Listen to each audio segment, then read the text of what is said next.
ఉదయం లేవగానే ఏం టిఫిన్ చేసుకుందామమ్మా అని మా మమ్మీని అడిగితే పెసరట్టు చేసుకుందామని చెప్పింది.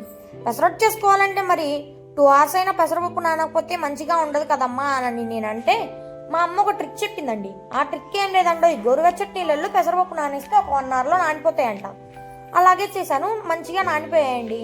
ఇంకా ప్రాసెస్ ఏం లేదండి, మిక్సీ జార్లో పెసరపప్పులు తీసుకొని కొంచెం కల్లుప్పు, పచ్చిమిర్చి, అల్లం వేసేసుకొని మంచిగా గ్రైండ్ చేసుకోవాలి.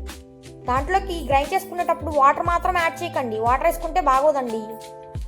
తర్వాత ప్యాన్ తీసుకొని ప్యాన్కి ఆయిల్ అప్లై చేసి పిన్ అయితే దాని మీద వేసి మంచిగా అట్టు షేప్లో వేసేసుకొని దానిపైన కొంచెం ఆయిల్ వేసేసుకొని మంచిగా కాలిపోయిన తర్వాత ఫ్లిప్ చేసుకొని అమ్మకి తీసుకెళ్ళి ఇస్తే పెసరట్టు ఒకటే కాదంటండో, దాంట్లో చట్నీ కూడా కావాలంట. ఇంకా చేసేది ఏం లేక చట్నీ చేయడం స్టార్ట్ చేశానండి. ఏం లేదండి, ఒక కళాయిలో కొంచెం 1 drop ఆఫ్ ఆయిల్ వేసేసుకొని శనగిత్తనాలు, పచ్చిమిర్చి వేసేసి మంచిగా రోస్ట్ చేసుకొని తర్వాత ఒక చిన్న మిక్సీ గిన్నె తీసుకొని రోస్ట్ చేసుకున్న అందులో వేసి కొంచెం ఉప్పు, 2 వెల్లుల్లి, కొంచెం చింతపండు వేసేసుకొని కొంచెం వాటర్ వేసేసుకొని మంచిగా మిక్సీ పట్టేసుకున్నానండి.